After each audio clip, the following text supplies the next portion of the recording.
I pledge allegiance to the flag of the United States of America and to the republic for which it stands, one nation, under God, indivisible, with liberty and justice for all.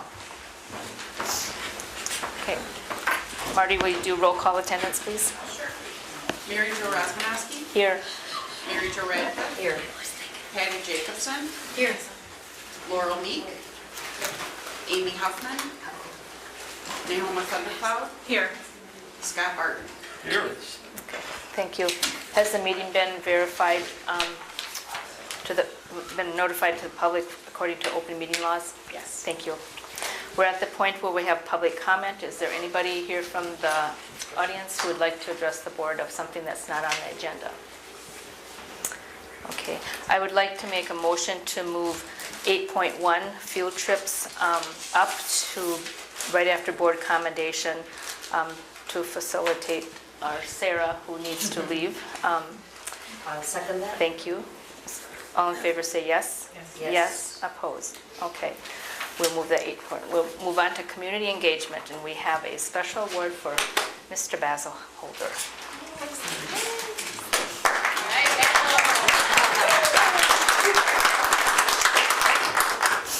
We are very pleased to congratulate Mr. Basil Holder and to give him our board commendation, and here is why. Basil has been a tutor with the School District of Black River Falls for many, many, many years. More importantly than being a tutor for many of our students who need that one-on-one help, not only does he cover the content, but he has this incredible pride in our community. And when he is tutoring the kids, he finds ways to link them to so many of these unique little tidbits that really most people don't know about our community. And it instills in those students this incredible sense of pride in themselves because they're accomplishing work that they previously were unsuccessful at, but a pride in their community, which is really all we want, is for our kids to want the best for our community as well. And so you have this incredible gift that you repeatedly share with our students, and we're very, very, very appreciative. In addition to that source of pride that you bring our community, you have, you've been willing to be the MC of our annual meeting every year, and the crowds go wild every year that you volunteer. Bring a little humor to that. He sits home and writes jokes like he's putting on the Oscars or something, and he is ready for that each time. I guess the moral of the story is everything that you do, you bring your own unique sense of self and personality and pride and all of those things to it. And we have been the lucky benefactors of that over the years, and we're so very, very, very appreciative. Thank you so much. You're welcome so much. She would love a picture from the smile. Thank you. Want to say? Yeah, I want to say something that luckily I left my notes in the car. I don't know that you have a few though already. This is just an astounding thing. Thank you.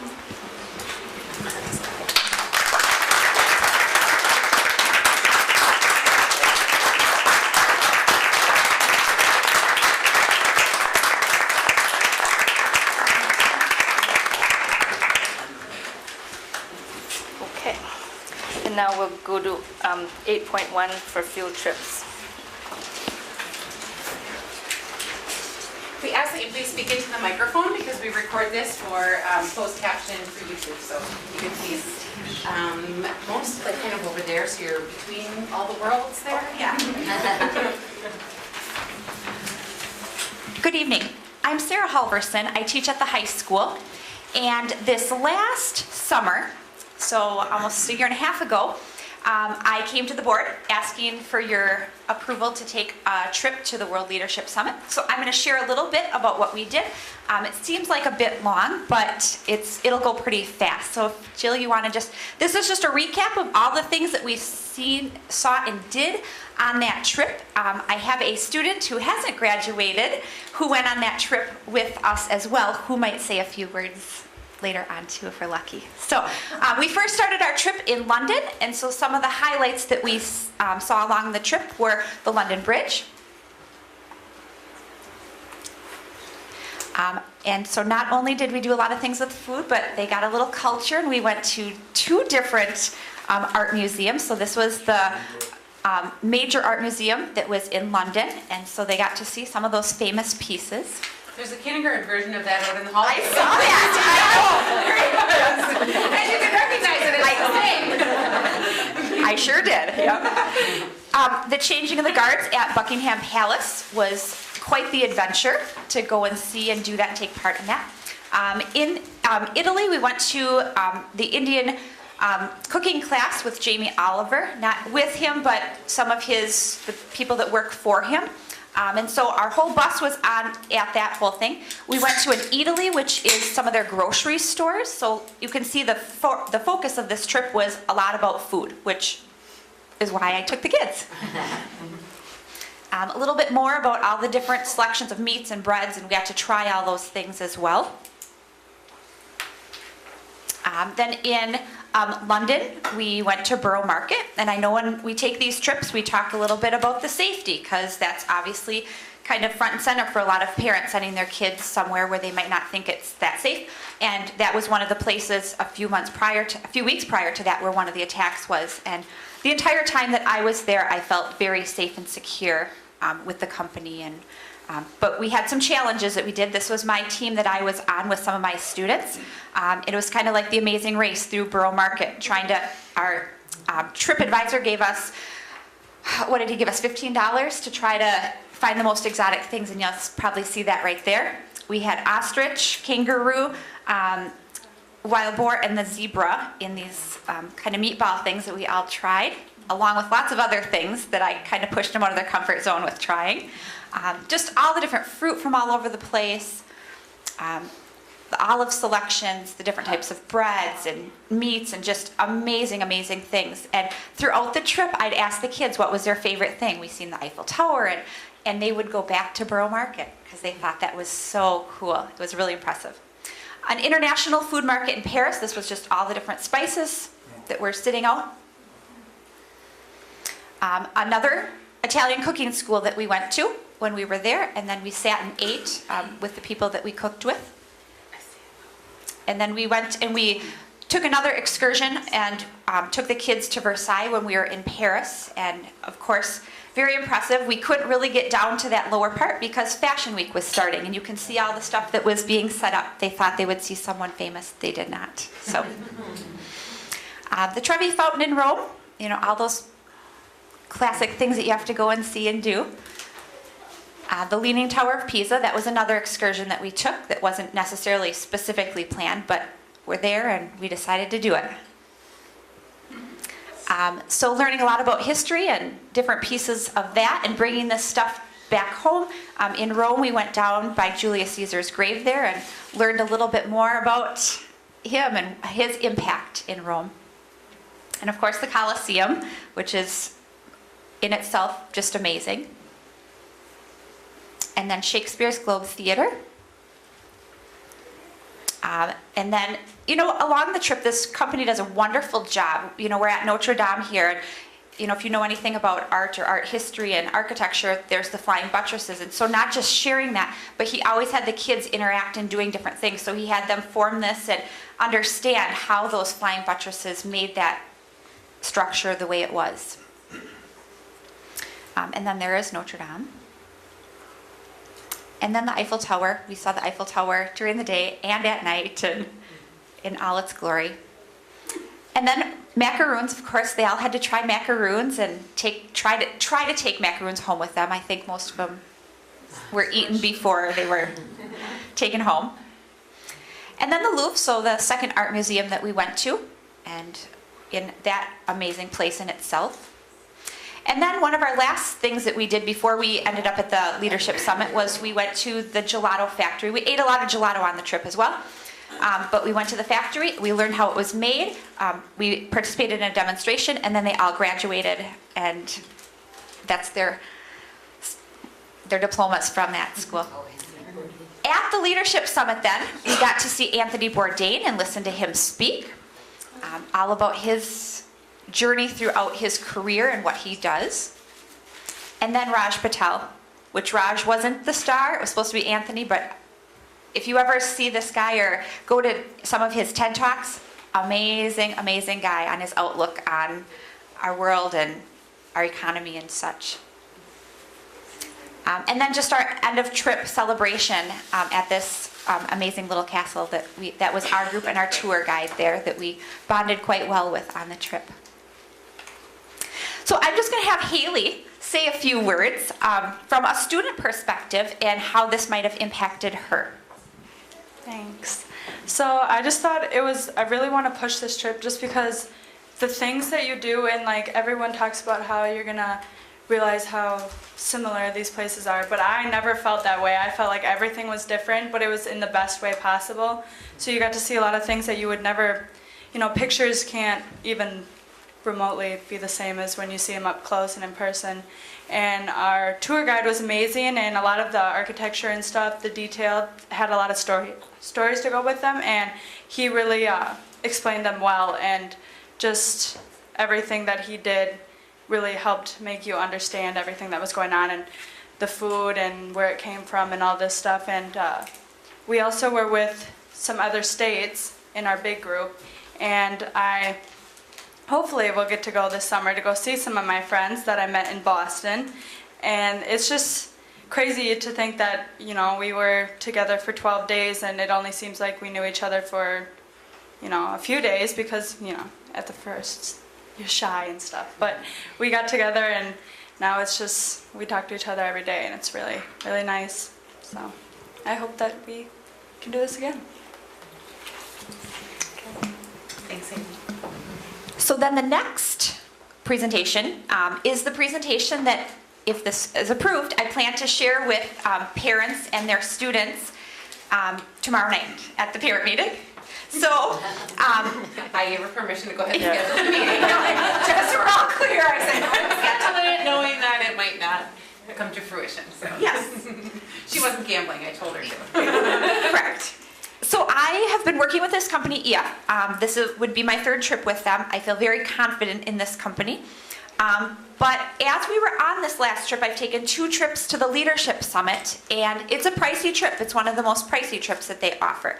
It has benefits, but that price can be kind of a deterrent to some kids in our area. So I worked with this company, and I talked with our tour guide on our trip as well. And he said, you can customize a trip. So I've been to a few professional conferences presenting on this because some of the professional staff at universities has seen that I've been doing some of these with the food emphasis. And I've gotten some other family consumer teachers in Wisconsin who are on board with combining with us. So I worked with them to go to Austria, Germany, and Switzerland. And a while back, Tom Chambers forced me to go to Austria, and I've always wanted to take kids back. It was wonderful. And so that's partly where I wanted to focus on food. So it kind of just talks about why travel is important, our tour, all that sort of stuff. And I worked with them, and we took a few things out of the tour that they do to these 3 countries, and we put in some food emphasis. So you can see there would be a apple strudel demonstration that we would go to. And I believe I sent those scans to you that talks and breaks down our itinerary. And we would go to another cooking school. I'm trying to think of the third one. And I think it's either the chocolate or the cheese factory in Switzerland then that we would do. So, and obviously along the way we're eating. So it's not just a matter of those specific things that we're doing, but we're constantly learning about the food and how we're all brought together in our world by food and just all the different things that you learn while you're traveling as well. So this is the presentation that I worked with them on, why travel, and then the price I believe is in here, the safety, all those pieces that the parents are going to want to know about. So I feel pretty confident in this itinerary, and I'm here kind of asking for your approval of doing this trip in the summer of 2019. So it wouldn't be for this coming summer, it would be the summer after. What are the other schools that you're working with, Sarah? Baldwin Woodville, up closer to the Twin Cities, and a group over by Stevens Point area. She was Sheila Krosberg, if you remember her, yes, I who do, used to teach in this district. Is interested, and then the Melrose Mindoro School District is interested in taking some kids as well on this trip. And there's others from other states as well, but we can only fit 40 on this tour, so we didn't want to expand it real fast right away. So that's kind of where EF kind of directed me in that sense, to keep it to a minimum amount of schools. And will you be doing some fundraisers for the kids to? We can talk about the fundraisers, but the last 2 trips I've taken, the families, and it breaks it down in here by how much it costs per day, per month, if you're on the payment plan. And families have just taken it, and their kids work. They want their kids to work to help pay for these, and understand that they're not just going to, give them this trip as well. But I can for sure work on fundraisers if they're willing to. Okay. I know sometimes I plan them and no one takes advantage of them, so. But that is something I'm willing to do. I think it's interesting to see Anthony Bourdain up there, because I was just watching a program. I just came back from Vietnam, and he was in Hanoi, and he talked about if more people travel, they find out how similar the world is and their values and things. And I think that is true. The more opportunities you can give kids to see the world, I think that could solve a lot of our problems if everyone was able to go globally like that. The price is really significantly different without that leadership summer. Yeah, Wow. the Leadership Summit adds about $1,500 to the trip. Yeah. Yeah. So we talked about that. The students that were on my trip with me, the group leader, and EF, we all talked about that, summit. And so the summits, the one this summer is it's Germany, and it's talking about, I think the focus this year is on the future of technology, and that's important. It wasn't really a real important thing for me, I guess, to take kids, and I think it's good to space it out in my own mind every 2 years. Does anyone have any questions? You provided a lot of nice information in our packets. Thank you for that. I want to make it as transparent as possible. Yes. This is the trip, the information, how I'm corresponding with the company and the families and whatnot, so. We have a question from the audience. It actually isn't a question, but Do you want to chaperone, Basil? you were talking about in the class and bring up things about Blockable. Well, I hope that you and everybody that made the trip knows that the chimes we have at the Catholic Church every hour are from the Tower of London. So that might remind you of your trip every time you hear the hour strike. Wow. Thank you. Thank you. Okay, I make a motion to approve the 2019 trip as proposed by Mrs. Halverson. Second. Thank you. Only if I can chaperone. Any more discussion or Chaperone questions? list is what this long. Yeah. All in favor say yes. Yes. Yes, opposed. Okay, motion carried. Thank you. Thank you. And we have you on right next for gifts and grants, so just stay You don't right need to here. do anything. Oh, okay. Thank you, and you're free to leave if you want to stay, you can, but please. Thanks for coming.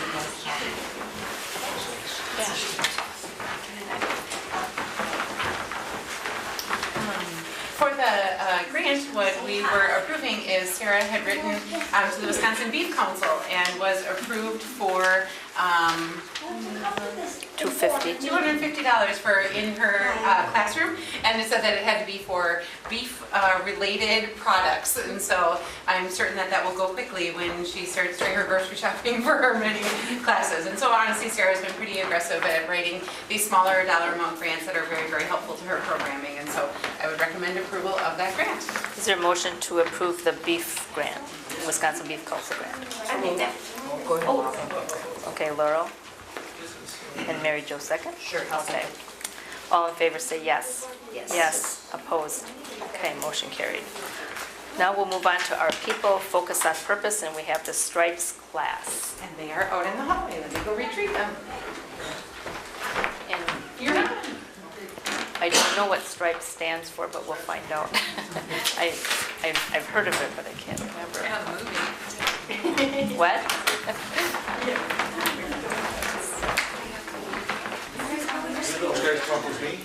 Come on in. How much space, please? Keep it in the mouth. If you would like to come right up here, we have the screen turned off, and then we'll scoop some that behind you. We have a new, This? Yeah. all right, we have a new class at the high school. sort of a pilot of a class I taught when I was at home, and it was called Seeds There. And we call it Stripes here because we have tigers for our mascot. And instead of me explaining it to you, I thought we'd turn it over to some of the kids from the class that volunteered to come. So let's give them a round of applause. If you have questions for me afterwards, but ask them the question. And we can pass it around. Say your name and what grade you're in. Alrighty, my name is Memphis Cleveland, and I am a junior. I'm going to start off by saying what Stripes is to me. To me, Stripes is a class where I can get along with almost every other clique that there is possible. There are no boundaries. There's nothing that's off limits. We can all say what we want to say. And for some reason, we all get along just fine. So Stripes to me is somewhere where it's a positive environment where I can talk to my fellow peers without feeling the need of boundaries in the cliques. So that's what it is to me, at least. Hi, my name is Justice. I'm a junior, and Stripes to me is just like freedom, kind of. Yeah, you can say what you want. It's like not a regular class. It's a place where you can like be yourself and not feel judged, and like you can like relate to people, and yeah, it's just a great class. Do I need to talk in this? Yes. Yeah. Okay, Just hold it away from your mouth, okay? Hi, I'm Devin. I am a senior, and I believe Stripes is a place where people can go and open up rather than sit in a classroom and have to be quiet and wait until they're called on in order to speak. We definitely have grown more than friendships. It's like a family in there, and it is really fun, I think. Okay. Go for it. I'm Eric Wadalevich. I'm a sophomore, and Stripes to me is, like Devin said, is a family. We do a lot of things with the community. We like to honor our veterans. We just had assembly, and we are going to do awards for schools, our school and stuff. And yeah, I just think it's an open place to be yourself and have fun. I'm Morgan Alvarez. I really like this class. I mean, there's been arguments here and there, but we all get along pretty good, like a family. We don't hold grudges against anyone, and if it wasn't for this class, I would not have spoken in front of 2 whole schools. Like. I'm Peyton Marsh. I'm a freshman. And I think Stripes is a place where you can hone getting better improv skills and interacting with people who are grade levels above you who you would never interact with in normal setting. I'm Ethan Marsh. I think Stripes is an easy A. That's why I took it. Just kidding. Stripes has really helped me to like speak in front of public and other people without like freezing up. Like, all these people are really nice, except for this one. But that has just really helped me become a better person. I don't know if the board is aware, but the Stripes group put on the Veterans Day program for the middle school and the high school, and many veterans that came. And I don't know if you guys heard all the positive feedback, but I had several community members come up to me and talk about how much they appreciated that it was student-driven, that so many of your voices were heard, and that it was just so much more meaningful because they were things that were meaningful to you, and they could tell they were meaningful to you because of the way that you presented them. So that was an outstanding, I don't know if that was your first big debut performance, but you did a fantastic job. Way to set that bar really high for future presentations. It was really well done. So now that I already said what Stripes means to me, I can explain a little bit more into detail what we do.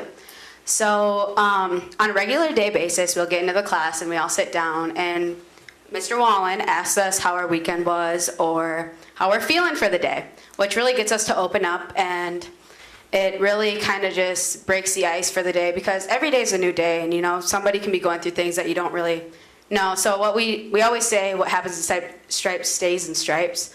So we're not gonna like disclose on too much on what happens there, but it's really a time where we can all just like let go of whatever we have outside of the class and really just hone in on like our peers, which is really nice because that doesn't happen in a lot of different classes. But so what we do is it's an improv class, and we also, we show skits to the younger kids, which we're going to be doing later in the year, which basically is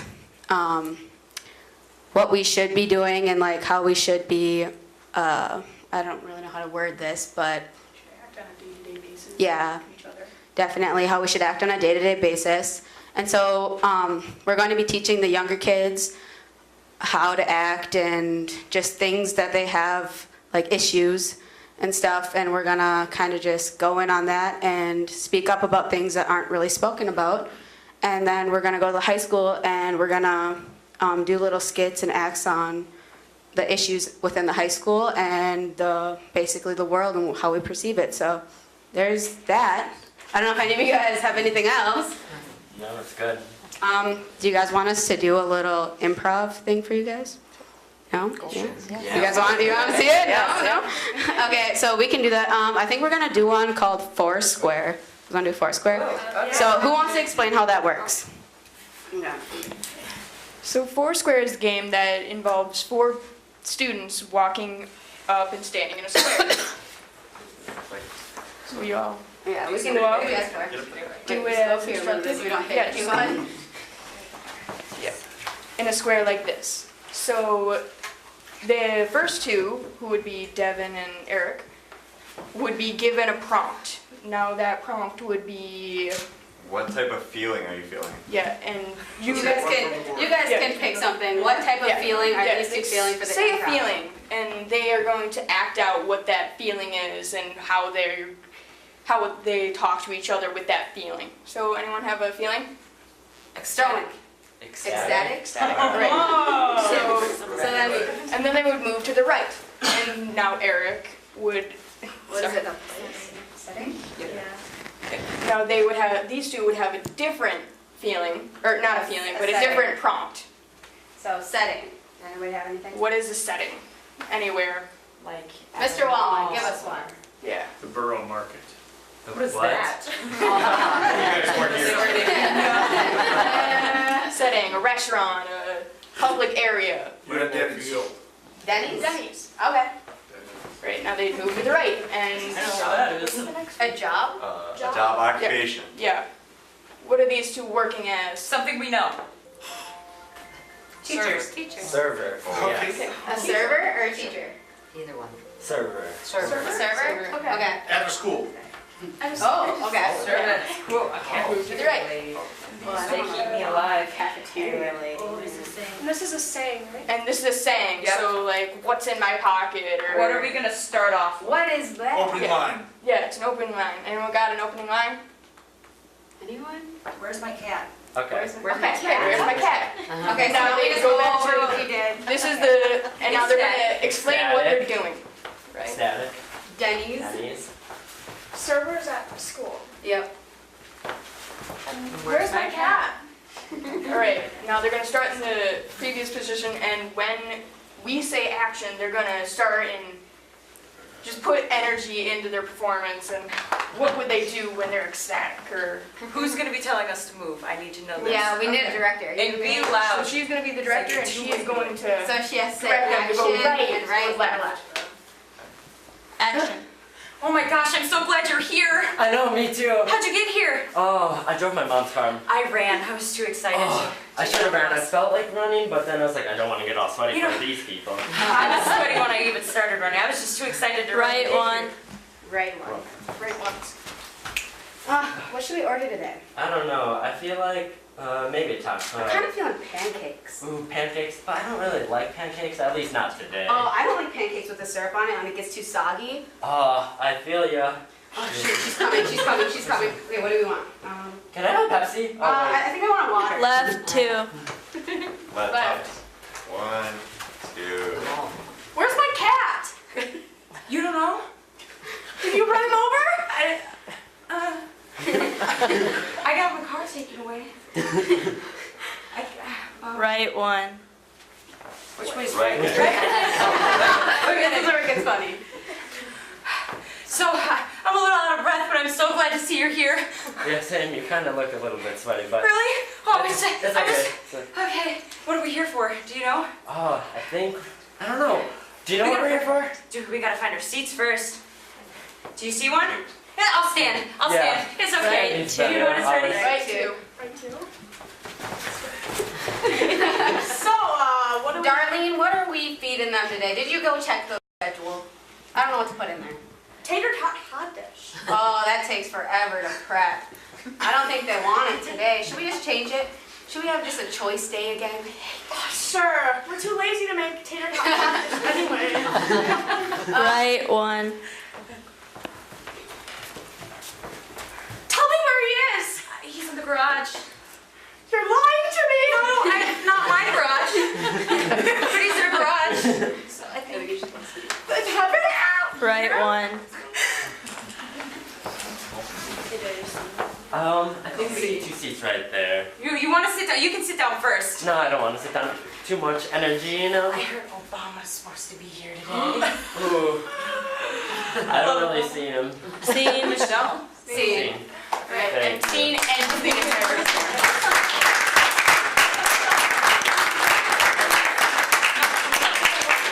So that was just a little look into what our class does. It's a really fun time, honestly. As much as it is a class, we're using all of these skills that we just practice every day on our everyday life. So I think it really shows of how good a teacher Mr. Wallen is, and we all love him so much. So I think I'm gonna hand this off to him. I don't know what more we're doing today, but I don't know. I just came because I got to speak in front of people. Thanks for coming out on Monday night. They all volunteered to come, so I think that says a lot for them as individuals. Yes. And I'm proud as can be of this group. I tell you that Veterans Day was a great experience, I think, for everybody.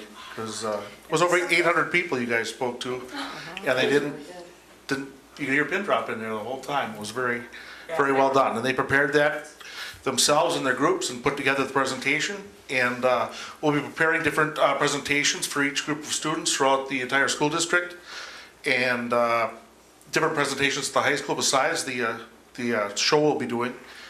And we're putting together an award show for just before the holidays. So thank you very much. Is this a semester class or is it a year class? It's a year class. Okay. At Holman it was a semester, but it was every day.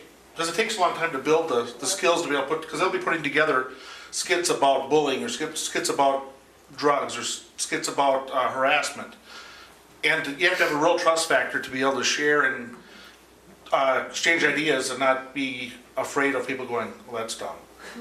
So, yeah. Did you have something? I thought you had your hand up. I forgot. So then, can they take it again the following year? Or is Well, it, this is what we have to work that- out, but at Holman you could take it all 4 years. And some kids did, some took it for just one, depending on the schedule, but they could take it all 4 years. It's an elective, so it's not an English credit, it's not in a core class, it's, but there's a lot of skills that are used in English and communication, so. Awesome. So I think the first year it's going pretty doggone well. And as you can see, we have freshmen through seniors, and that's important as well, because again, normally this group would not hang out together. But now they look forward to seeing each other. Yes. So with us going around and creating presentations and skits and talking to people about having the anti-bullying or the friendships that you're going to have throughout, this not only pertains to them, us speaking to them, but it pertains to us as well. And I think that with us learning and coming together and doing all this, it works with us too. And I have noticed that there are kids who you would see that wouldn't talk to anybody, would have their head down in the hallway, that will look up and look you directly in the eyes and say, how is your day going? And you can have a conversation with them now, instead of them being quiet and, you know, kind of in a shell. They get the freedom to open up and have a relationship with somebody that they thought they would never in a million years have. Yep. And it's amazing. Yeah. Okay. Exciting. So that's what we're doing. Thank you.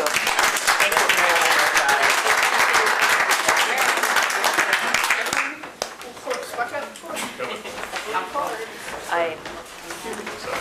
Practice on purpose is one of my favorite parts of our meeting. I just think it brings us back to why we sit here at this table. Thank you. Okay, we'll move on to employment recommendations. There are none that need action tonight, but I just would like to recognize that Ms. Ruth Casper is retiring as our high school secretary after 27 years within the district, and so she's retiring in December. She says the day before Christmas break will be her last day working, and then she will be done at the end of the year, so congratulations to her. And we do our people committee hasn't, yeah. Our people committee met and we have an update on that. Sure. Just to keep everybody apprised, the Our People Committee is continuing their work this year. Our primary goals are to take the values that you see on the poster over there.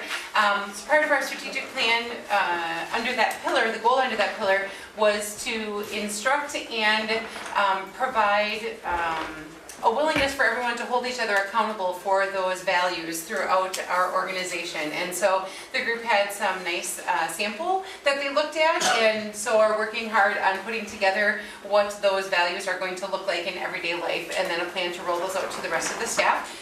The group also looked at this board looked at the district scorecard. That group looked at each of the individual building scorecards and had some conversation about strengths and areas for growth in each one of the buildings, and then tried to draw some conclusions to see if buildings had similar strengths and similar areas for growth, and just a real good conversation. That group only meets 4 times during the year, and so we will come back again.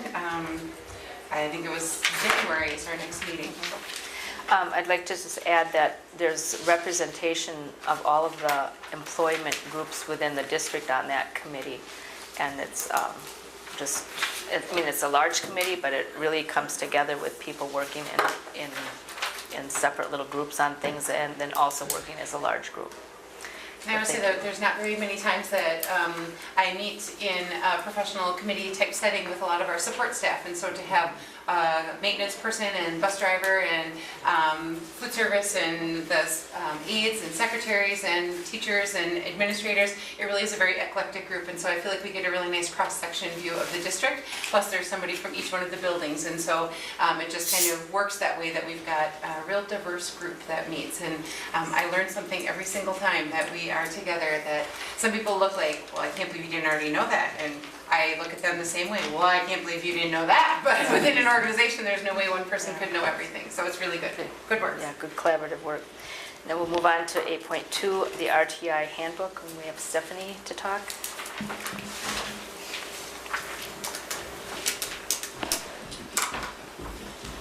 All right. Okay, so, I'll go up here. Are you going to improv this? Or No! I should have taken that class. Maybe I would be better at public speaking now. So I certainly am not going to go page by page through the entire manual, but wanted to highlight a few things and then certainly open it up for some questions. I guess a couple of key things to point out. On page 4, there is a pyramid. So Jill, if you wouldn't mind just going to page. So just wanted to point out the different pieces of RTI, and so hopefully you kind of saw this running throughout the manual. The Tier 1 core instruction that really should meet the needs of 80 to 85% of our students. Tier 2, where we are supporting students in supplemental to their core instruction in specific areas, and then Tier 3, that intensive intervention for students that are in great need of support in specific skill areas. And so this is really the basis for RTI and what all of our processes and procedures are based on. And then I guess that was kind of the one visual that I wanted to point out. But a couple big pieces that are part of this. You could see lots of sample programs that we utilize. One of the pieces of RTI is that we want the programs that we're using with students to be research-based and effective. And so we have support in Tier 2 in a variety of ways, by their classroom teacher, by additional support people in the school building, and then Tier 3 students have support of an interventionist, a reading specialist, someone that is usually there working in a smaller group. Often smaller groups also happen at Tier 2, but most specifically at Tier 3. And so you could kind of see some of the processes that are built around supporting students in these different areas, as well as documentation of how that is kept track of over the time that they're in the intervention, so that there's that record as students move forward. One of the other pieces, somewhere in the middle or towards the end, it talks about some of the fidelity pieces with Tier 3, because those are students that have some large skill area gaps, and there is that small group, very intensive intervention going on. We do have some pretty specific guidelines for what those programs look like. They are typically some kind of a program that has been around for a long time with a lot of research behind it, and so we want to ensure that we are delivering that with the fidelity of which it was intended. So that is all documented there. And then what Jill's scrolling through now is a fair amount of decision rules around when a group of teachers is talking about students and what their needs are, instead of, we wanted to make it very systemic. And so that was a big part of the work of this, creating this guidebook, was really putting a pretty succinct system in place so that depending upon where the data would lead us, teachers would talk and decide, and instead of this group deciding this for these kids and this group using a different set of their own rules for these kids, that we would have a system as kids move through. Because our students are always ours as they move through the system, but a grade level only sees them for a year at a time, we wanted to make sure that there was a system in place so that as the student moved through our system, there was various levels of support that they would receive depending upon their area of need. So those decision rules were kind of a big deal for us, because we've had RTI in place in our district for a long time, but the decision rules was a piece that we were didn't have as nailed down, or at least not in as detailed writing. And so the protocols that were also attached with the manual kind of take those decision rules and put them into action.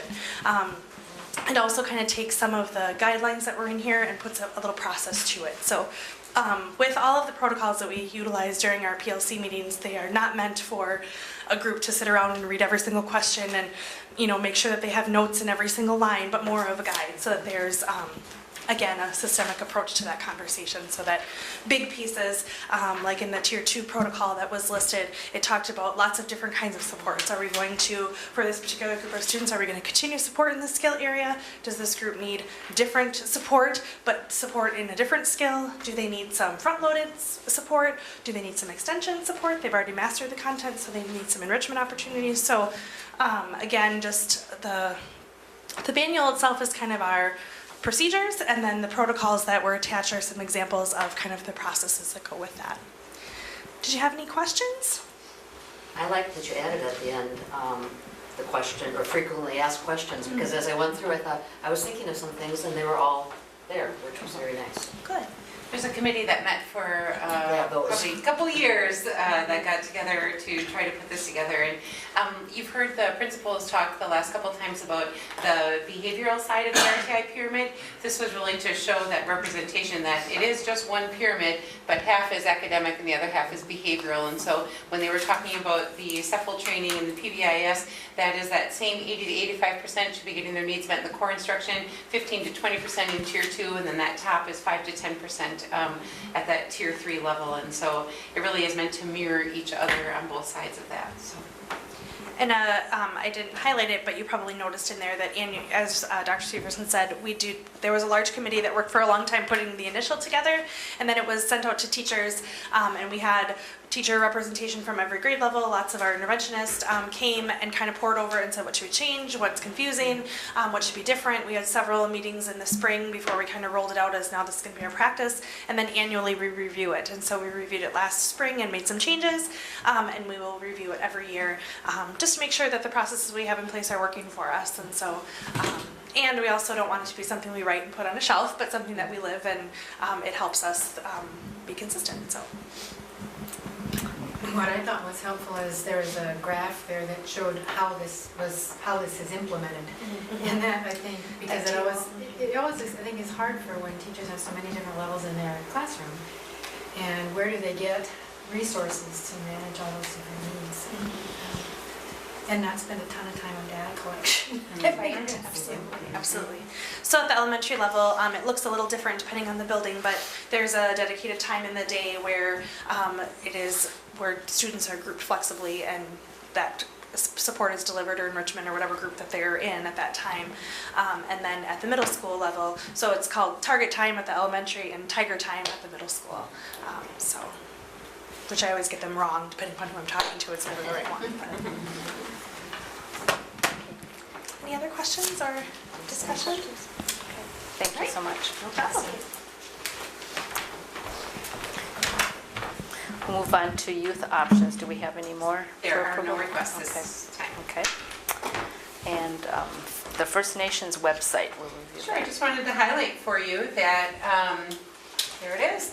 David O'Connor from DPI just shared this out very, very, very widely. Obviously, we recognize one of the people on the first page, but beyond it just being Mr. Ricken, there's a really neat piece of this, that exemplar profile. They've selected educators from throughout the state that they would deem as exemplars in, part of it is the implementation of Act 31, part of it is in culturally responsive teaching. It is a whole myriad of things that make somebody qualified to be an exemplar, but in addition to that, it is people who are interested in sharing what they do, feel passionate about it, and are willing to be a resource for other people around the state. And Mr. Ricken is certainly one of them. There is a map that you can click on that shows you where exemplars are located throughout the state, so that if you're interested in, there it is, if you're interested in, oh, that's not not that map, sorry, but it's okay, I couldn't get it to open on my laptop before, I couldn't tell what the problem was, but Mr. Ricken told me that there is a map that shows where each of those exemplar people are located, and by clicking on there, you can connect with other people throughout the state, and whether it is like a one-time consultation basis, or I'm really interested in this project, are you willing to dig in with me and really make it happen? And so all of our high school social studies teachers are listed there on the exemplar. Mr. Ricken is one of the first ones that has the video interview. I think we can all recognize that he's been at this work for an awful long time and is very, very well known throughout the state. And so David O'Connor, I don't know if you've ever had the opportunity to hear him speak, but he is... There's Tara. There's Yeah. Tara, Yeah. too. There you go. Now it says Madison, but darn it, we Yeah, had her we had here her. for a while.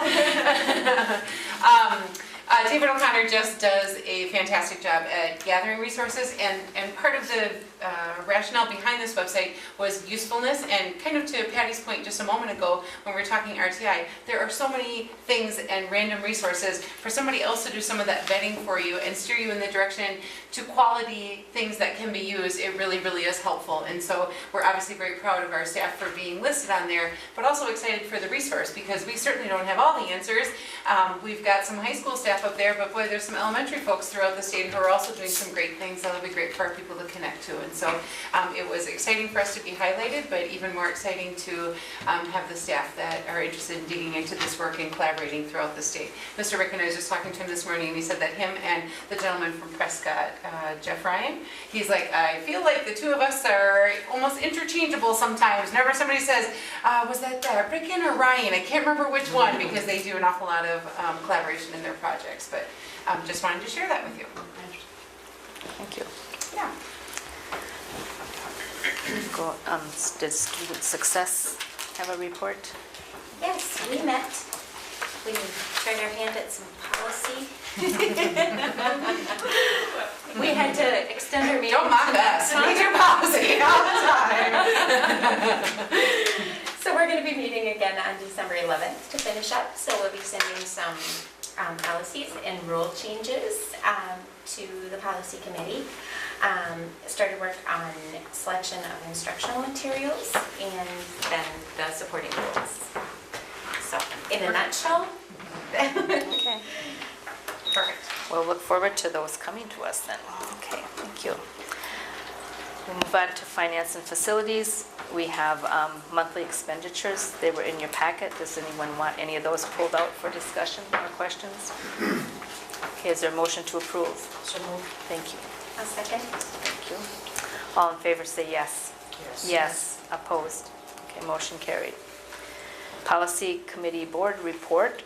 We have a number of policies that were reviewed and moving forward to the board, and Dr. Severson will just go through those this time, and then if we don't have any questions, we'll approve them at the next meeting. So speaking of policy, we went through a few of them. Yes, we did. The first one, we're still working our way through the 300s. The first one was really just an updating. The language for both requirements was still on there because the state changed the graduation requirements in English and math a few years ago. And so the policy that was still on the books had both of those scenarios, but it's timed out. There's no need to have the other one there. So that's just an updating to bring it up to date. The rule that goes along with that, the board doesn't approve the rules, but I'll just tell you, there's really no need. It's got the exact same information as the policy, so I recommend deleting the rule. 345, early graduation. This still made reference to a basic skills diploma. Through our conversations and policy a few years back, we did away with the basic skills diploma. If you graduate from Black River Falls, you get a Black River Falls High School diploma. There is policy that talks about alternative graduation routes or requirements. That is still a possibility, but we don't call it a basic skills diploma. They're still earning a Black River Falls diploma. So we are striking any language that refers to that. And of course I had to add the part about the fees because it talks about graduation exercises, and so I thought we would just put that in. How many kids do we have that take advantage of early graduation? I would ask Mr. Chambers or Mrs. McCullough to help me I out. don't have an exact figure, but it's about 7 or 8 this year. And that would be kids not in Phoenix or Renaissance or Nexus, but kids that just have some other individualized alternative graduation route. Is that accurate? Well, it'd be, and I wouldn't even necessarily say that. I mean, it's kids who have completed all 20 of the credits in 7 semesters. Means they didn't fail any classes.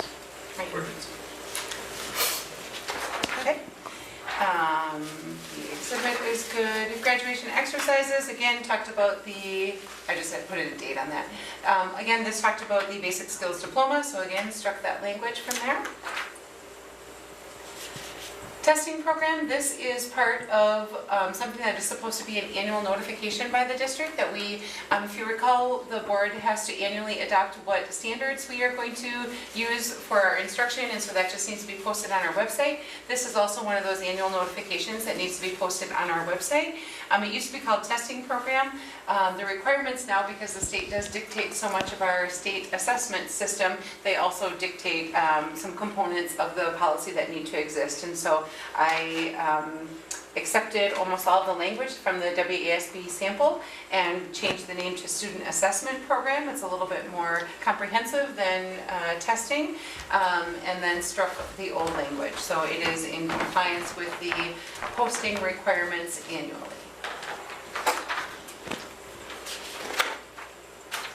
The exhibit that goes along with that is brand new. There was not, one did not exist before, so it is all in black, but it is all brand new. And this is where they actually spell out each one of the components for the Wisconsin State Assessment System.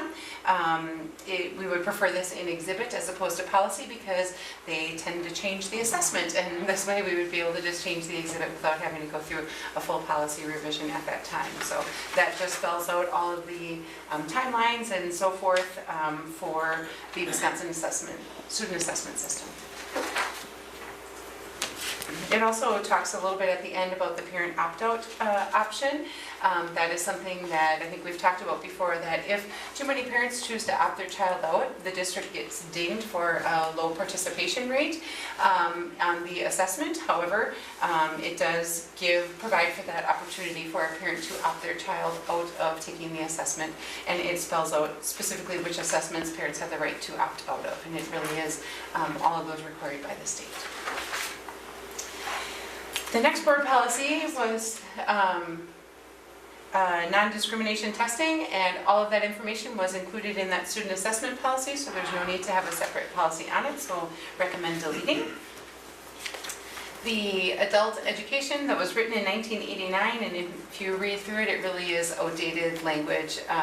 We, of course, work with any organizations to provide this opportunity, but the fact that it's specifically spelled out at WWTC just felt very dated, and so there's really no need for a policy such as this, so we recommend deleting that. The next one, the school age parent program. Again, at one point I actually traced the origin just because Sherry Torkelson happened to have been in the building. I'm like, I bet you wrote this one. Looking at the date on there, she said at one point we had a grant that was all about student school age parents, and to participate in the grant you needed a policy.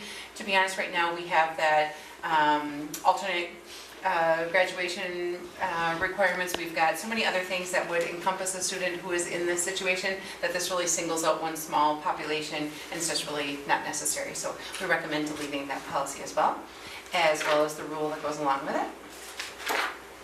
Are you guys catching on to a theme here? Next policy revisions are going to be quicker. 343 is instructional arrangements. Again, we've got several other policies in instruction that talk about creating those individualized paths, so there's no need. So recommend deleting that one. Homework policy, just one minor change. It talked specifically about provide each student with assessment of the student's efforts, and we just said feedback. If you remember through our grading guidelines that we talked about, not everything a student hands in has to be graded for an assignment, but if a teacher is collecting it, there should be some feedback back to that student. Otherwise, it was not a very meaningful exercise, and so we just changed the word assessment to feedback to indicate that the student shouldn't do it just for a check mark. There should be some kind of feedback. Student records, the policy is not that incredibly long, but was updated to reflect the changes in law. The exhibits, again, don't need your approval, but we did some serious revision on the rule. There are so many different, there we go. Yep. So the rule, we made an awful lot of changes because there are several different types of records, and the rules regarding how long we have to maintain them and who may have access to them are really different depending on what type of record it is. And so this spells out specifically, release of student progress and behavior records other than patient health care and all of those things. So it is, again, directly from WASB and covers the whole maintenance of records. And so if you notice, it says guidelines for the maintenance and confidentiality. There are a lot of rules how long we have to keep student records, and this just spells it all out for us very cleanly. So then that brings us to 811.1, which is on our core agenda for November, as we recognize Native American Heritage Month. We always have this on our core agenda. However, this year it exists for an entirely different reason.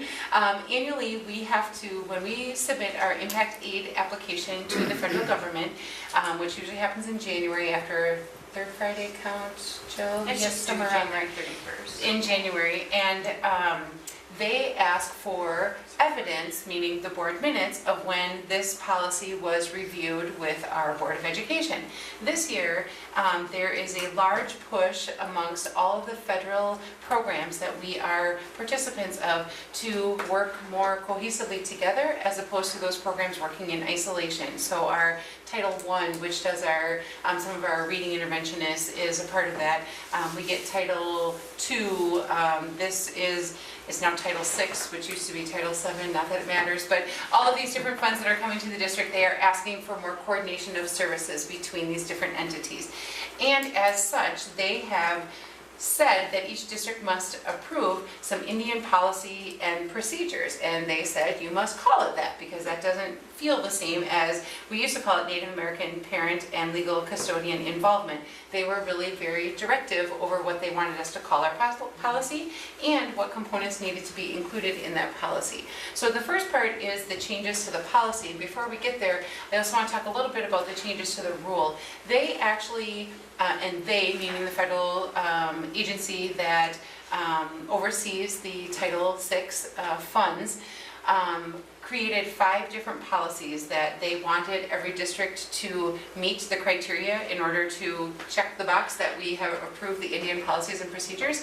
And Laura was digging into these with me. They go as far as to say here's the policy we need, and here's sample 1, sample 2. You go ahead and make it your own, but it better be sample 1 or sample 2. And so we did that, and we went through and we picked the ones that were most closely in alignment. And when we get to the rule, The rule really describes in great detail how our organization is going to communicate with parents of tribal students, with the tribal education department, with youth services, with the parent advisory committee, with all those other organizations that are also very involved in the education of our Native students. And so, because it is very prescriptive over what needs to happen, we wanted to bring it to our parent advisory committee. Laura attends those meetings monthly, and we wanted their input on it because it really is going to be a change of practice from some of the things that we've currently been doing. This last month, they did not meet, and so they weren't able to go over, or you met for just a short time. Yeah, we Please. met. And went over the policy, not the rule part. So the policy is still far more general. The rule gets into the nitty-gritty stuff. They felt like they needed to have more time allotted to the conversation, and I was going to join them when they got to the rule, but JOM ran long and whatever. They ran out of time. Anyway, so the rule, which doesn't need your formal approval, is included, and we'll talk through that a little bit. The moral of the story through all this paperwork is they are requiring repeated outreach and requests for feedback from Native parents on the programming. They talk about measuring the equal participation between Native students and non-Native students in our programming. And when it comes to academic programming, we certainly have all of that. When we talk about extra and co-curricular, in June I share that participation report with all of you.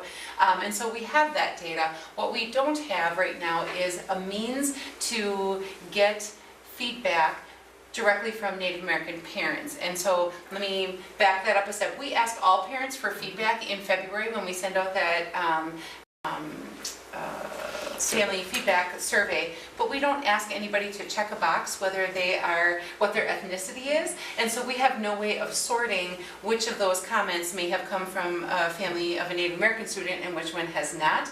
And so we have a couple choices to make. They are crystal clear. We must seek that information specifically from Native American parents and families, and it even goes, well, and not just parents and families, but also from the tribe as a whole. And so part of what we need to talk about is who is going to be that tribal representative that we are reporting out to? Would that be Nihoma and the Office of Education? Would that be the Parent Advisory Committee? Would that be the Office of the President? Those are local decisions that we get to do, but it doesn't make sense for us to just arbitrarily decide that. It makes sense for us to work with that Parent Advisory Committee and so forth and figure out who that best chain of communication is.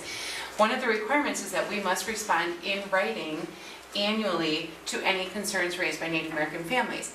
Well, you can imagine that that's a challenge when we get a survey that doesn't tell us who is saying what. So we have a couple choices. We can either send out a separate survey just to Native American families with the questions specifically that they tell us we have to ask, or we could take that survey that we are already administering to all families and ask parents to check their ethnicity when they do that.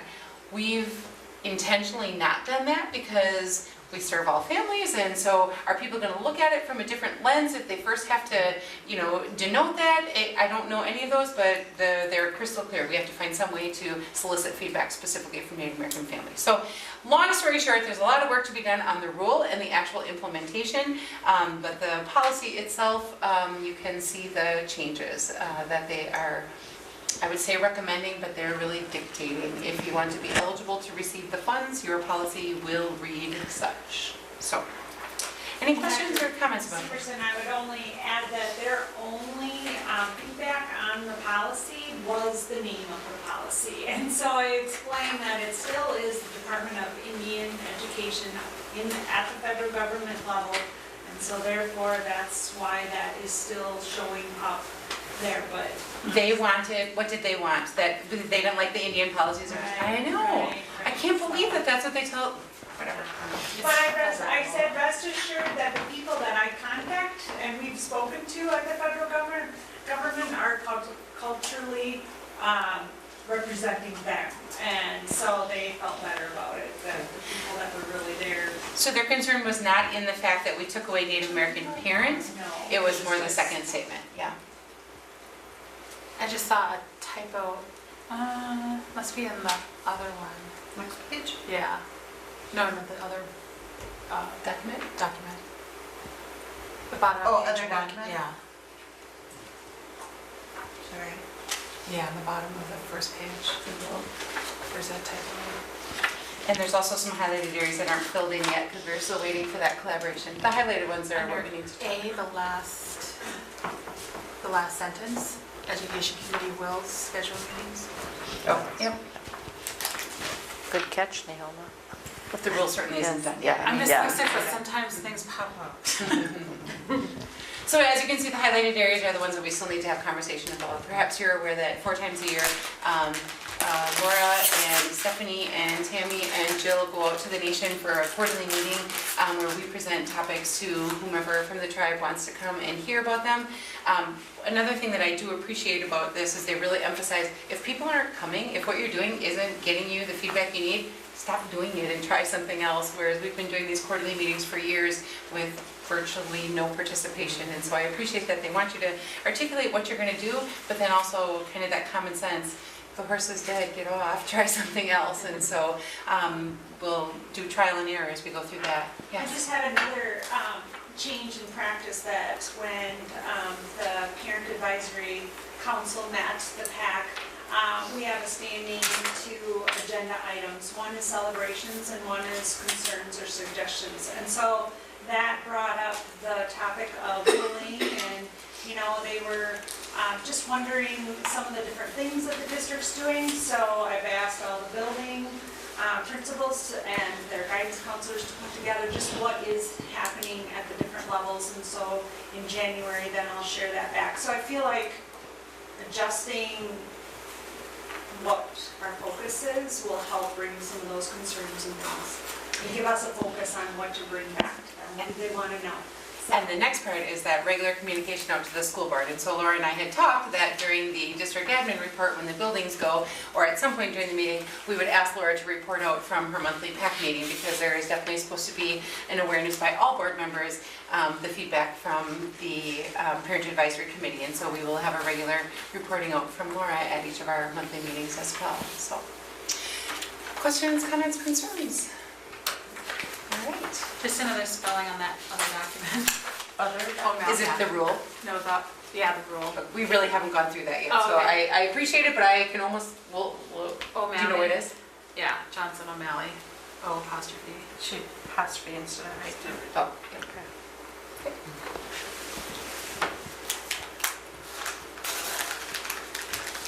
Okay, and then we had one more. Yep, then the last one, policy is the education for employment, and this is, we've been doing it for a couple of years, but this is the writing it into our policy about the academic and career planning. You've heard an awful lot about them and career cruising and all that stuff, but the changes needed to be made to reflect that in policy, that was actually happening. Does anyone have any questions about what we've proposed for consideration? Okay, in the meantime, if you, throughout the month, have any question about that, please get in touch with Dr. Severson, and then next month we'll we'll approve those for our final reading. We'll move on to the insurance flexible benefit resolution. So perhaps you recall when we did the insurance presentation last year that our insurance year is now moving to July 1 through June 30th, and our deductible is also going to align with that, but our flexible spending, which is optional for employees to take advantage of, it's their dollars that they're putting away to spend on qualifying expenses, still runs from January 1 until December 31st, and so we are wanting their whole benefit world to align on the same calendar. And so in order for us to change our flexible benefit year from January 1 to December 31st, we would first need to do a short year. We need to do from January 1 to June 30th, and we will have to communicate with staff that they're only electing for a partial year, and there are limits on how much they can put aside, and then starting July 1 would be the next 12-month year. So we need a resolution from you to change our current benefit or flexible benefit year. Is there anything I needed to add to that, Jill? That was perfect. All right. Okay, do we need action on that? Yep. Okay. I'm sorry, I didn't put action needed. I apologize. Okay. Do we have a motion for the flexible benefit resolution as presented? Okay, Patty? Is there a second? Second. Thank you. Any questions? All in favor say yes. Yes. Yes, opposed. Okay, motion carried. And then I just wanted to share one picture Laura took for us. If you recall, the back of Red Creek had those slopes that were a little bit awkward, and we had a hard time growing grass there, and kids were constantly cutting the corners short, pardon me. And as we watched our referendum budget kind of all shift, in the end, we had some dollars. That retaining walls, as you know, are quite expensive. However, they are a very long-term solution to the problem. And so we contacted Cooley Region Landscaping, and he put together a quote for us. And coming around both corners of the wings, there's now a retaining wall and planting beds, and not trying to grow grass on those areas, which honestly is a safety factor for the custodians with the push mowers as well. In addition to the retaining walls coming around the corner there, and I don't think this part is done, but they're doing about 12 inches around the entire footprint of the building, where they are pulling up the grass, which has been heavily Roundup has been applied heavily, maybe is a better way to say that. And so there's a lot of dead grass. The custodians have to push mow all of that around there because there's so much glass. What he recommended in many business settings is they do cut out the turf, and they put small river rock so that the bed of the mower can kind of go right over that and can cut along there without the need for constant trimming. And so he's also going to do the exterior footprint of all of Red Creek with that treatment as opposed to, pardon, it is done? Yeah. Okay. It's like a paper rock is what they use around that. A paver rock? Okay, so not little It's like stones? patio stones that are like Okay. 8 inches wide. Very good. Yeah, they got that So done too. that is already done as well. So they were able to squeeze us in before the snow fell. Okay, we'll move on to reports. You received the meeting minutes that need approval. Anyone have any questions or additions? I make a motion to approve the meeting minutes. Thank you. Is there a second? Second. Thank you. All in favor say yes. Yes. Yes, opposed, motion carried. And we'll go with Dr. Severson's report. We have a lot of randomness, but I don't think it'll be long. How about that? First of all, if you remember when we first signed our agreement with the Linda Community Center LLC, we had to put a retainer of $80,000 a year that was to be held for payment on the utilities and the employee expenses for when they were cleaning the field house portion. We finally have gotten the justified bill from our first year, and Jill, all while we were having those conversations, was confident it wasn't going to cost the $80,000, but that was the amount that they felt very strongly about, and so we agreed. The first year has been trued up at $55,000, so that's fantastic. That was our first year in totality of using the Linda Community Center, and so they have adjusted it that instead of $80,000 in that retainer for the year, they've adjusted to $60,000, and so we will see how that continues to move on forward.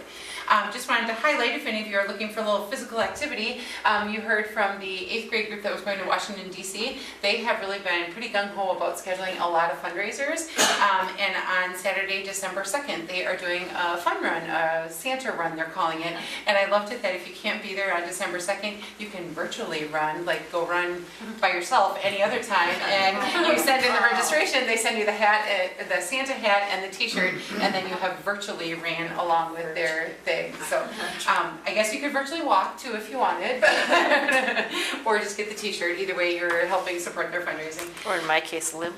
Oh, that's right. Limp with my cane. That's right. Just wanted to also let you know, for those of you that are social media users, the district is going to move forward with merging all of our district Facebook pages. So right now there is the School District of Black River Falls, and then Forest Street, Red Creek, middle school, and high school each have their own Facebook page. There are many, many, many teachers who have a classroom Facebook page. We are not touching any of those because oftentimes a teacher will zero that out at the end of the year and we'll start brand new with those 20 kids that are in their classroom. We're not touching any of that. But there is a woman who does social media for schools, and she just has a very, very, very strong opinion and swayed us that you want one consistent message going out. And we tried for a while. Facebook runs off of analytics, and so the more people see posts from you, the more it rises to the top. And so for a while we were, if the middle school posted something, the other schools would also share that same post. And so one person who has liked all of the schools would get, the feed would just be messy, messy, messy. And for those of you that don't follow social media, you probably don't care. However, it will be a big deal for some people because if there are things on like the Red Creek page, they will need to go and save those items before we do the merge. And so actually I had a post scheduled to go out at like 6 o'clock tonight on the district page, and then I will go share it with all the different buildings that says we are going to merge to one page. If you already liked one of the other buildings, you will automatically be a part of the district page. So I just wanted you to know we are going to clean up that feed a little bit so that, and all the buildings will continue to post exactly as they currently are. It just will all be from the district page. And we also feel like we're all part of one system. We're not that large that somebody who's got a high school kid doesn't want to see adorable, Red Creek kids doing what they do, and vice versa, that parents of middle school kids also want to see what's happening at the high school. And so we will unify those. There's an empty bowl event coming up on December 5th. Is that Monday? Suddenly panicked, I didn't write the date down. So what it is they wrote a grant from the EEF last year. It's a collaborative effort between the art department and the CTE at the high school. And by CTE, Sarah Halverson is helping with the cooking of the soup, and business is helping with some of the work there. But they are doing, the kids have made some ceramic bowls, and then there's going to be homemade soup. And it's actually the night of the middle school Christmas program that they will be serving soup as a fundraiser in the middle school commons. And then Mrs. Halstead got her kids involved at the high school. They've been making gift tags, and so it turns out there's going to be a couple of crafty things for sale at the same time up there. And then the Co-op Credit Union happened to have been there when they were talking about it, and they said that they were going to match all of the profits and make a donation to Project Christmas. So it turned into this whole eclectic event that'll be happening, and it started with that EEF grant for the bowls. So that'll be fun. Wanted to let the board know that we brought in a gentleman. His name is Dr. Reddig, and his specialty is school schedules. He travels the world helping people iron out things that are a challenge within their school schedules. And it may seem pretty simple that you sign up for a couple classes, how hard can it be? But they are really, really, really, really very complicated, and schedules are very, very, very much like a balloon. You squeeze one spot over here to get a few more minutes for one thing, and it pops out all over the place. And so he's come for 3 days in a couple weeks ago, and 1 day with the elementary, 1 day with middle school, high school combined, and then half middle school, half high school. He's coming back in December, and there's an awful lot of interesting conversations on the table about some changes that we might make that will help us to run more efficiently. So not adding of staff, but how can we use our staff differently to maximize our instructional time with kids, and how could we possibly provide some common planning time for our teachers that are loving that Friday PLC, but now they're like, boy, if we can accomplish this much from Friday PLC, what could we possibly accomplish if we all had prep at the same time during the week as opposed to having that prep as singleton. So there's some exciting possibilities coming out of there, and once we start to make some decisions, we'll certainly keep you posted, but good stuff. The school report cards, not like the student ones, but like the state marks their report cards on every district. Those become public tomorrow, and so tomorrow morning you can go to the public DPI WiseDash. I know, but I couldn't remember if that was the public one or not. Yeah, it's the public portal on WiseDash where you just go to DPI school report cards and you'll be able to find it. So that will be out there. I also wanted to let you know that our district has co-signed on a language revitalization grant. It is, again, federal dollars, but it is intended for any group who is trying to do a revitalization of I guess language of origin might be the right word. Anyway, the Toma School District started it, and the Ho-Chunk Nation Language Division and our district are all three working together on that. And honestly, our district already has some fantastic language teachers that are employees of the Ho-Chunk Nation who teach every day at the high school and are just doing a fantastic job. So I don't know that our programming would change, but by us signing on to the grant, they're hoping that they can bring up the programming in Toma, hopefully to the similar levels that our school district is at. And then just one reminder for the board, we are not meeting at Red Creek tomorrow or at Forest Street on Wednesday. We need to reschedule that. There was not enough participation, and so we are going to reschedule for a time when it will fit into your schedule so that we can be there. So That is it for mine, and now I will defer to the buildings. I'll start. Great. So I'm going to talk a little bit about ACT tonight. Not because the students are taking the ACT real soon, it's not until end of February that all of the juniors in the state of Wisconsin will take the ACT, but because we've been thinking about it since about last March.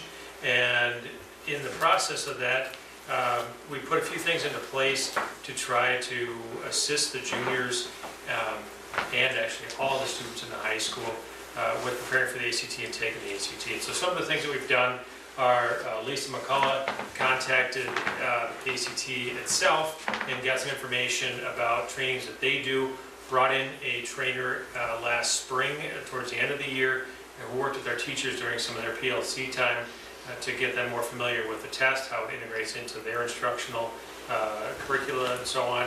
And then this, Dr. Severson had been talking with her other superintendent colleagues, and Deldenberg and Melrose Mindoro told her about a company that does this sort of training thing as well. A number of us went and met with the gentleman and decided to bring actually 3 of the 4 schools in our county together before school started. Well, actually school had already started for Melrose because of their building project, so their teachers put in a full day of teaching and then came over here a couple days before school started here, and we met with Yuval, or actually it was Yuval's boss, I can't think of his name, but with this company that they came in and spent 4 hours with all these teachers talking to them about the ACT, about strategies, about how to integrate the ACT type questions into your lessons and your assignments, what things you need to really focus in on to hit those, the reading skills, the math skills, the types of things that are going to be assessed or that are assessed on the ACT. Lisa then brought back and I'll let her talk a little bit more about that, the people from ACT in November. In end of October, middle of October, that all juniors were offered a pre-ACT test. We sat them down and created as much of a replication of the ACT testing environment as we could with the timers, the setup in the gym, the whole thing. They took that test, and within 3 weeks, we got reports back, and they are 6-page reports with their score in every area, a projected goal score for them to try to reach to improve their score. Tells exactly how many questions in each section you need to get right, or how many more they need to get right to reach that score. And then it breaks down every single question in that practice test, tells what they answered, what the correct answer was, what type of question it was, and that report then was given to all the advisors who spent the last 2 weeks going over those reports one-on-one with the juniors during their advising time. Those then go home with a copy of the actual exam they took to the parents. We just also met today with representatives from the Ho-Chunk Nation Education Department and are planning an event there, hopefully in their new community center, where we will invite parents and juniors from the Ho-Chunk Nation to come in, and we will print out their report, go through the entire report together with them, and then give them a strategy. We're looking at doing it early January, and then give them kind of a 4 or 5 week boot camp strategy of what they can do between then and the actual test to help them boost that score. So we're doing everything we can to hopefully get those juniors doing well on those tests. I'll let Lisa talk about her side of it. And just to kind of summarize real quick, I think a lot of the ACT work that we do is really twofold. Number one is, of course, it's the test prep strategy part, but the second part is the instructional piece. And we've had, are going to have 3 workshops with a presenter from the ACT.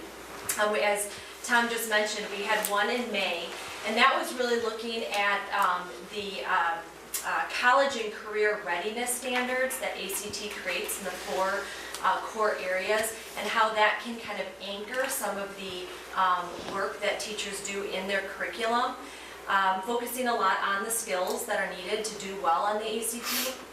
The one that we just recently had a couple weeks ago Most of that had to deal with how to, we talk a lot about how to develop a rigorous curriculum, but also one of the elements that was emphasized is relevance in that. And sometimes that's a component that sometimes missing, and relevance to me is a lot of how do we engage students in that work.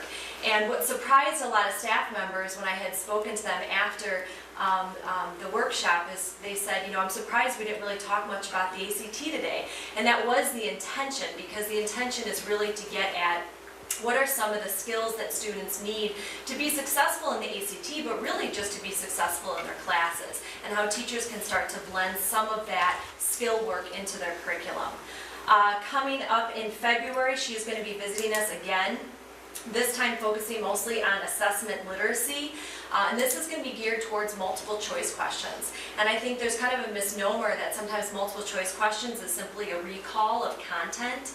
And one of the items that she's going to highlight is the fact that how to develop multiple choice questions that actually assess skills as well as the content that we want. So teachers are actually looking at some of their tests that they currently have and doing some work in terms of creating some of these assessments. So again, twofold with a lot of this ACT work, both for students as well as for staff, and that is to hit it at the test prep component, but then also in relation to curriculum.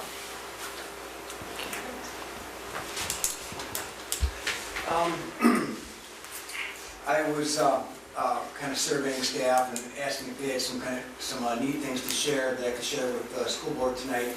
And Mr. Downey, Mike, sixth grade teacher, piped up that a few weeks ago, I remember when he asked if he could bring in a speaker, but they did in fact bring in Dr. Nino Parisi, and I'm sorry I don't know where Dr. Parisi is from, but he came and spoke to the sixth grade class after they read the book Wonder. And the book Wonder has to do with a genetic condition called Treacher-Collins syndrome. And this Dr. Parisi came in as somebody who works on genetic mapping and genetics in his field, spoke to the class. The main character in this story, Wonder, has this syndrome, this Treacher-Collins syndrome, and the connection brought to mind the genetic mapping of each individual and how we want to encourage each other with kindness and not pick on others for things that are clearly out of our control. And Mike and the sixth grade teachers commented on how it really made the kids stop and think about, comments they make and about how many things are way, way beyond our control. And Dr. Parisi went on to share that in middle school he was a bit of a troublemaker and struggled mightily and barely made it through a math class, but that encouraged him to more or less redefine himself, and he went on to high school and college and earned a 4.0 and became a surgeon. So quite a neat success story that was able to be shared with the middle schoolers. And along similar lines, 8th grade teacher, language arts teacher, Rebecca Collins, had an assembly scheduled for tomorrow with a lady by the name of Amy Lynn Volker. And I don't know if you've heard that name before, but her son Nick, in 2002 or 2004, was born with an extremely rare genetic disorder where something was off with the mapping in his body, and he had all kinds of terrible conditions that were just wreaking havoc on him. And her message is one of hope and persistence, and she went around the country working to promote awareness of this disease and to get funding to get her son cured. And it turns out that scientists down at UW-Madison actually found a cure. They found this genetic mapping and were able to cure him of this disease, and it was literally a 1 in a billion chance. Well, the boy Nick, who's now 14, and his mother were going to come and speak tomorrow, tragically, but they're okay. They were in a car accident last week, and they had to call off the assembly. So it was, they're going to try and reschedule at a later date, but she was going to come and speak to the entire 8th grade who read the book, 1 in a billion. And the book was written by Pulitzer Prize winner Mark Johnson, I think it is. So kind of some neat things, not regular classroom teaching that we can share with kids. One other little point I'd like to share about the middle school is if you get a chance, come through and look at the hallways. We have some really cool, large inspirational quotes put up by Mr. Kent, and I think Paul Dickinson helped him with that too, and did a really nice job in the hallways, in addition to the new banners we have up in the hallway, and I know a few people have seen those. They're just beautiful banners about 2-3 feet tall and a couple feet wide, and it is of students in some activities that they do. In particular, we have quite a number of Native American students from the most recent powwow in all their beautiful regalia, and these were put up, of course, with checking with parents and students first to see if they'd be okay with having their pictures put up there, and most of the kids were very, very pleased and excited to share that part of their culture with the rest of the school. And there are pictures that we're putting up throughout the school of Native and non-Native kids. It's really neat to see the kids' reaction when they see that. We kind of borrowed from the high school on that one, went over and took a peek at some of the pictures they had over there, and what we'll do is swap those out every 2 to 3 years, so we get as new students come in, we put their pictures in those photos. So I got to give an attaboy to Pam Holcomb. She does a great job with that, and I appreciate all she does to help make our school a positive place to be. The banners then will be donated to the Ho-Chunk Nation Executive Building, where they'll be placed in an area of prominence, so that it can go on for years to come. So a couple of things to share.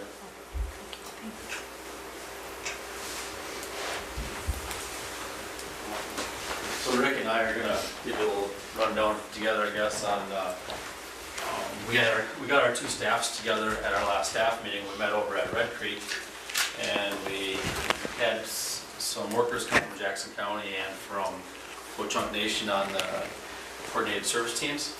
So we had a nice presentation for our staff. As you know, we're focusing on trauma-sensitive schools, so that our kids can all be successful at all levels and get to that point with the ACT stuff that we're all talking about to have a great end result. But, so we trained up both schools, both staffs on what's out there for services, and they did a really nice job, and I know that got the staff really thinking about some of our kids with some of the problems that they deal with, on how we can help them. And I've already seen a few referrals come my way on how we can set up some of those services for some of the families and some of the kids. And we did get one family that has kids in both of our buildings already to apply for services. It's something that you have to, you have to ask for.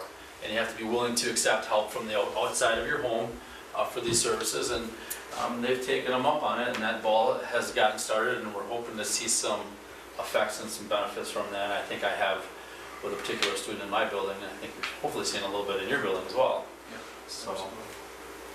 Yeah, I don't know if you're familiar with the coordinated services team. There's actually the Ho-Chunk Nation has a CSD team, and also Jackson County does, and they've been around a while, but they've really struggled with the leadership of them. So as long as they've been there, they're still kind of in startup stages with a couple of them. So we're trying to dig into that a little bit for Black River Falls and get some resources. We keep talking about the PBIS pyramid, and 80% of our kids should be successful with what we're doing. And then you get to the tier 3 and the tip of the pyramid, the last 5%, 25 or so kids just at Red Creek. What are we doing to help with those kids? And that's where you reach for outside resources. And so you think about human services as a lot of times a real negative perception. They're the ones that have to make that tough choice of removing kids from the home sometimes, and they don't really always have a real positive perception that way. And this is the Jackson County list of services. We had Rachel Lettner and Michelle Schoolcraft come from the Behavioral Health Unit and present what Jackson County has. And they gave this nice handout, and it's just a quick cheat sheet of all the programming that Jackson County has. These are all volunteer programs that, you know, families can sign up for. There's some criteria, but there's really not a waiting list. They're looking for clients, and so right now they're helping 6 families in Jackson County, and 4 of them are here in Black River Falls. So we're really taking advantage of that, and you know, one that we just got started that Chad was talking about, and lots of real neat, you know, if there's, and the thing I talk to our staff about is you can be a real great liaison with these families, because you see the kids that have challenges and maybe their family has challenges, and you want them to get some help with that. We don't have the capacity to help it ourselves, but they trust us and they know that we care about their kids, so we can be a great liaison to refer them to some of these volunteer programs that they can go and get some help from the county. Ho-Chunk Nation CST also has, their program is a lot more cultural based, a lot of the programming that they offer. Both of them are just like this circle on the Ho-Chunk Nation's, it's a circle of support, so they really are family and team oriented. So that whole great big list of resources, they also have a whole big list of different resources, from Medicine Wheel to Mending Broken Hearts and things like that, they bring a team together. They try and get other family members that can help support them and help with the kids, or if they don't have that support, then they bring in people from the community or the county, and the 2 teams work hand in hand. So we had Desiree Gearing Lancaster and Nairi Kudrowski that came from the Ho-Chunk Nation CST and came and presented to our entire elementary staff. And other than having to use a microphone that they didn't really care for, they were both, it was nice to get that word out, because that's where they're going to get most of the referrals. You know, families that need help a lot of times don't know where the help is, and so we can do that liaison for them. And a lot of times that correlates to some of our kids that have the biggest challenges behaviorally in our school, so we can steer them in that direction to help them out. Having been in both of those committees, I just want to commend you for your participation, because these programs are only as good as the people who are working together with them, and your attendance at those meetings and your presence really makes a difference to know when to refer a family, because like you said, this has taken a long time to get it going, and your continuation of support is really valued. I've been part of a presentation team for other counties, and people have come up and said, how do you even, we don't even talk to each other. And I'm just like, well, that's where you got to start. You know, you've got to communicate and work together, and we're in this together. And I really appreciate your time spent with this. Yeah, and part of that community involvement. Yours too. And Vicki Mikulski, our school social worker, has been to some of the meetings for both teams, and Ashley Weimel, our middle school counselor, was at the last Jackson County one as well. So awesome. Again, the more resources we have, the more we can help them out. Thank you.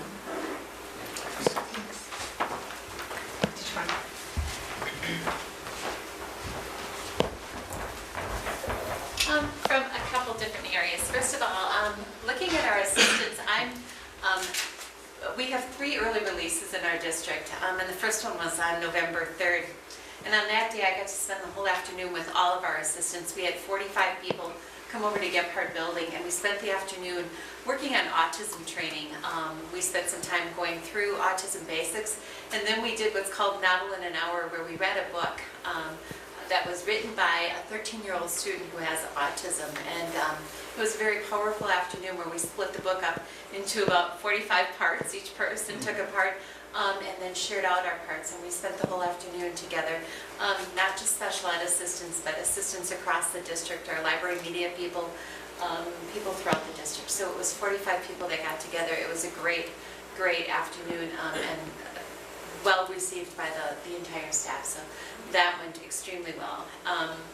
And then the Nexus program continues to go extremely well.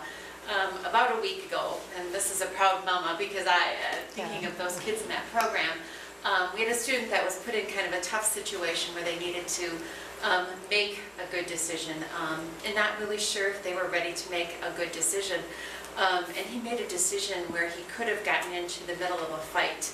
And he stood down and just took it and didn't fight. And he came back later that day, he came and talked to me and said, Mrs. Kilbasa, aren't you proud of me? I really made a good decision. I'm proud of myself. And it was like, you just wanted to say, wow, everything that we're doing is working. We have our tough days, there's no doubt about it. But when you have a student who stood there and made a good choice, made a good decision, and I'll tell you, he wouldn't have made that decision, and he told me he wouldn't have made that decision a year ago. He made a great decision. It was just amazing. We're starting to transition a couple of kids back into their regular schools for parts of the day. We started 2 more students today, so it's been great. And those kids are working hard, and they're doing a fabulous job. So I'm very, very proud of that program, proud of the instructors, and proud of the kids and the decisions they're making. So I'm really happy with that. So thank you. Thank you. We can certainly see that you're motivated by their success, so that's great. I am. There was one day where I wasn't there. I was in a different building, and I called maybe every half an hour, and I said, I'm sure you're getting sick of me. And they said, Tammy, just stop. She was in our building, by the way. She has that phone many times. Yeah. Okay, thank you. Move on to WSB. I have a couple things. The convention is coming up, and Marty, have you gotten people who want to go? I've only heard from Nahoma, Amy, and you. So Mary Jo Radcliffe, Scott, Patty, Laurel, is anybody interested in going to that in January? Yes. You want me to sign you up, Scott? Okay. Hotel room 2, correct? Yes. Do you want to go to the WASB breakfast? Yes. Yes, he does. I do. Yeah. George Kuntz is going to be our speaker. I'll be going also. Go to, okay. Patty? I will too, but I have to tell you what day I can be there. I'm probably not able to do the whole time. Okay, you just want to shoot me an email or give me a call? Yes, sir. Okay.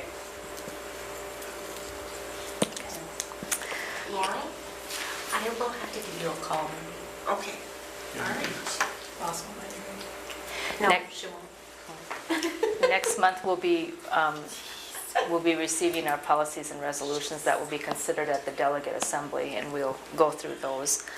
I just want to tell you I was officially elected as president starting in January, so that is official. Congratulations. Thank you. So is there anything else on WASB? I don't think so. I have to kind of take a break of Christmas with nothing else going on for a while. Any conference or workshop attendance for reporting? Nothing? Okay. Future agenda items. Anyone have anything they would like to put on the agenda for consideration? Okay. I have a question for the board. Whether last year we got together for a board development session where we poured over charts and graphs until your eyes were crossed, and was wondering if that is something that you were interested in doing again. Steph and I made binders for each of you, and we poured through that for an afternoon or an evening at Red Creek. Wondering if that is something that you're interested in doing again, and if so, is December the month? Is January the month? Do we try? So first, are you interested in that kind of deep data dig again? Sure. January's better for me. January, yeah, for me too. Okay. Okay. All right. Thank you. Okay. Nothing else? Is there a motion to adjourn?